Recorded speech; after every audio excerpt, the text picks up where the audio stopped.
Students, आज हम permutations and combinations का टॉपिक करेंगे। उसमें एक सब टॉपिक है फैक्टोरियल नोटेशन। तो फैक्टोरियल नोटेशन क्या होता है, पहले हम उसे डिफाइन करते हैं। लेट एन बी ए पॉजिटिव इंटीजर। एन कोई पॉजिटिव इंटीजर होगा और एन की वैल्यू जो होगी हमारी 0 1 2 3 नेचुरल नंबर की फॉर्म में भी हो सकती है एन तक। और एन ना तो नेगेटिव नंबर होगा और ना ही एन फ्रैक्शन की फॉर्म में होगा। Then the continued product of first n natural numbers is called factorial n, and it is denoted by factorial n or this factorial n. Therefore, factorial n is equal to n minus 1, n minus 2 up to dot dot करके हम इसको लिखेंगे 3 2 1, यानी factorial n को हम इस form में लिखेंगे। उसके बाद फॉर एग्जांपल हम जैसे मान लो n की जगह लेते हैं फैक्टोरियल 6, यानी कोई हमने नेचुरल नंबर ले लिया 6, पॉजिटिव इंटीजर भी बोल सकते हैं हम इसको, फैक्टोरियल 6। तो हम इसको लिखेंगे 6 5 4 3 2 1। अब इसके हम टोटल मल्टीप्लाई करेंगे तो ये हमारा आ गया, जैसे 6 5 या 30 और 120 हो गया, आपने आगे करा और 720 इसका मल्टीप्लीकेशन आ जाएगा। यानी फैक्टोरियल 6 को हम इस तरीके से एक्सप्लेन करेंगे, 6 into 5 into 4 into 3 into 2 into 1, और after this multiplication we get 720।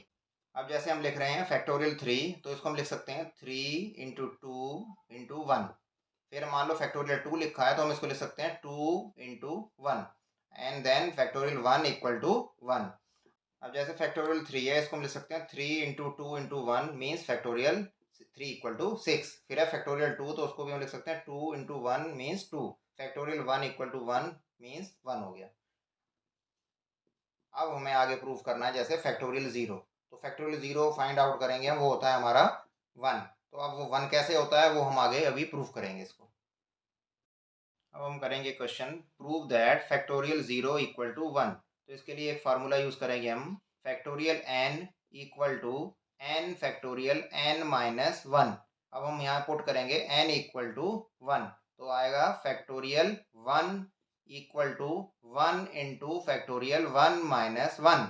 तो ये आ गया equal to factorial 1 equal to 1 into factorial 0। तो हमारा हो गया factorial 1 upon 1 equal to factorial 0 means factorial 0 equal to 1।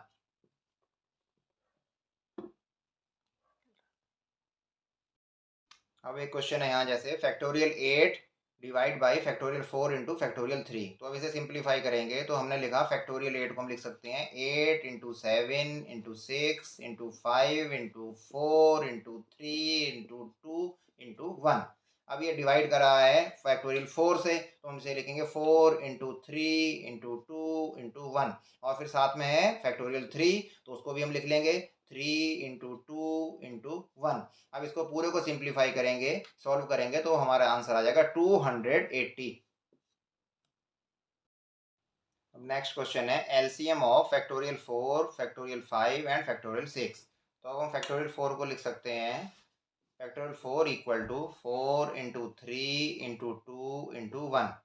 फिर उसको हम लिख सकते हैं, जैसे अब 4 को लिख सकते हैं हम 2 की पावर 2 और इंटू 3 इंटू 2 इंटू 1, 2 की पावर 1 लिख सकते हैं ऐसे। अब हमने क्या करा, सेम पावर जो है वो इकट्ठी कर ली, तो 2 की पावर 3 हो गया, इंटू 3 एंड इंटू 1। अब ऐसे ही हम फैक्टोरियल 5 को लिखेंगे, तो फैक्टोरियल 5 जो है वो हमारा हो गया 5 इंटू 4 इंटू 3 इंटू 2 इंटू 1। तो इसको हम लिख सकते हैं 5 इंटू 2 की पावर 2, 4 को लिखेंगे, और 2 की पावर एक आगे है तो 2 की पावर 3 हो गया, तो 5 इंटू 2 की पावर 3 इंटू 3 इंटू 1। अब नेक्स्ट है हमारा जैसे फैक्टोरियल 6, तो इसको हम कैसे लिखेंगे 6 into 5 into 4 into 3 into 2 into 1। तो अब हम इसको भी देखो, जैसे 6 है तो उसको हम ब्रेक कर सकते हैं 2 इंटू 3 में, तो 2 इंटू 3 फिर हो गया हमारा इंटू 5। फिर 4 को हमने लिख लिया 2 की पावर 2, और 2 की पावर 2 लिखने के बाद हमारा आ गया एक 2 और है तो 2 की पावर 3 हो गया, और इंटू 3 इंटू 1। अब इसको और सिंप्लीफाई करके लिख लो आप नीचे, जैसे 2 की पावर होगी हमारी 4, तो ये आ गया हमारा 2 की पावर 4 इंटू 3 की पावर 2 हो गई, और इंटू 5 और इंटू 1। अब हमने इसका एलसीएम निकालना है तो हम लिखेंगे, देख आगे जो देखो, जैसे ये देखो एलसीएम हमारा हो गया इक्वल टू 2 की पावर देखो आप पहले ऊपर है 3 और इसमें भी 3 है और नीचे 2 की पावर 4, तो जो हाईएस्ट पावर है 2 की वो हम लेंगे 2 की पावर 4।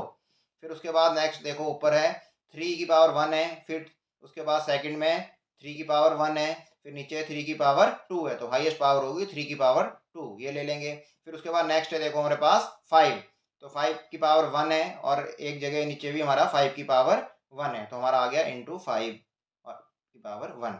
तो अब इसको हम सिंप्लीफाई कर देंगे तो वो हमारा आंसर आ जाएगा 720। अब नेक्स्ट क्वेश्चन है कि हम कर रहे हैं कन्वर्ट इनटू फैक्टोरियल। तो अब जो हमें नंबर दिए हुए हैं वो है हमारा जैसे 6, 7, 8 एंड 9। अब इसको हमने फैक्टोरियल में कन्वर्ट करना है। तो अगर 1 से लेके 9 तक नंबर होते तो हम डायरेक्ट लिख देते फैक्टोरियल 9। तो अब इसमें क्या है हमारे पास कि 1 से लेके 5 तक के नंबर हमारे पास है नहीं, तो हम वो नंबर ऊपर इसमें मल्टीप्लाई कर देंगे। इसको जैसे हमने एक ब्रैकेट में लिख लिया ऐसे। उसके बाद अब 6, 7, 8 और 9, यानी 6 से पहले 5 तक के नंबर हमें लेने पड़ेंगे। तो हमने लिखा 5 इंटू 4 इंटू 3 इंटू 2 इंटू 1। अब जब हम इसका मल्टीप्लाई कर रहे हैं तो हमें इसका डिवाइड भी करना पड़ेगा। तो हम लिखेंगे से 5 इंटू 4 इंटू 3 इंटू 2 इंटू 1। अब नेक्स्ट स्टेप में जैसे हमारे पास ऊपर नंबर हो गए 6, 7, 8, 9 और फिर हो गया हमारे पास 5, 4, 3, 2, 1। तो अब हम इसको एक सीरीज़ में लिख लेंगे पूरा, कि जैसे हमारे पास हो गया 1 भी है, 2 भी है, 3, 4, 5, 6, 7, 8 एंड 9। अभी हमारे पास 1 से लेके 9 तक के सारे नंबर्स आ गए।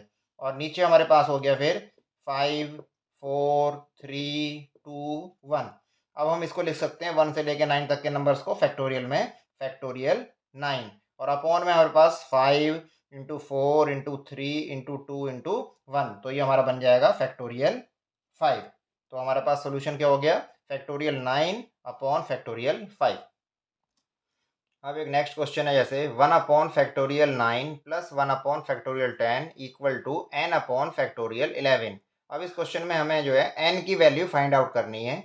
तो उसके लिए हमने क्या करा कि जैसे फैक्टोरियल 9 लिखा है यहाँ पर, अपॉन में यहाँ फैक्टोरियल 10 है और यहाँ हमारे पास फैक्टोरियल 11 है। अब जो फैक्टोरियल 9 है और फैक्टोरियल 10 है तो उसको हम ब्रेक करके लिख लेंगे इस तरीके से, factorial 9 plus 1 upon 10 into factorial 9 और इक्वल टू n अपॉन, अब इस फैक्टोरियल 11 को भी हम इसी फॉर्म में बनाएंगे, जैसे यहाँ फैक्टोरियल 9 है, यहाँ फैक्टोरियल 9 है, तो हम यहाँ भी उसको फैक्टोरियल 9 की फॉर्म में कन्वर्ट करेंगे। तो हमारे पास हो गया ये 11 इंटू 10 और इंटू फैक्टोरियल 9। उसके बाद अब जैसे ये हमारे पास है 1 upon factorial 9 plus 1 upon 10 into factorial 9, तो इसमें से हम कॉमन निकाल लेंगे 1 अपॉन फैक्टोरियल 9, यहाँ पर भी है और यहाँ पर भी है, तो ये हमारे पास बन गया 1 प्लस 1 अपॉन 10, फिर equal to n upon 11 into 10 और इंटू फैक्टोरियल 9। अब हम इसको सिंप्लीफाई करेंगे तो देखो यहाँ 1 अपॉन फैक्टोरियल 9 है, इधर भी 1 अपॉन फैक्टोरियल 9 है, तो ये कैंसिल आउट हो जाएंगे। तो फिर नेक्स्ट स्टेप में हमारे पास आ जाएगा 1 अपॉन 10 और प्लस 1, तो इसको हम फिर लिख लेंगे n अपॉन 11 इंटू 10। अब हम इसको सिंप्लीफाई करेंगे तो यहाँ इसका एलसीएम आ गया 10 और ये हो गया 10 1 जा 10 plus 1 11 upon 10 equal to n upon 11 into 10। अब ये हमारे पास यहाँ भी अपॉन में है 10, यहाँ भी कैंसिल आउट हो गया, ये 11 यहाँ क्रॉस मल्टीप्लाई में ऊपर चला गया, तो हमारे पास वैल्यू हो गई n इक्वल टू 11 इंटू 11 और ये हमारा आ जाएगा मल्टीप्लाई करके 121।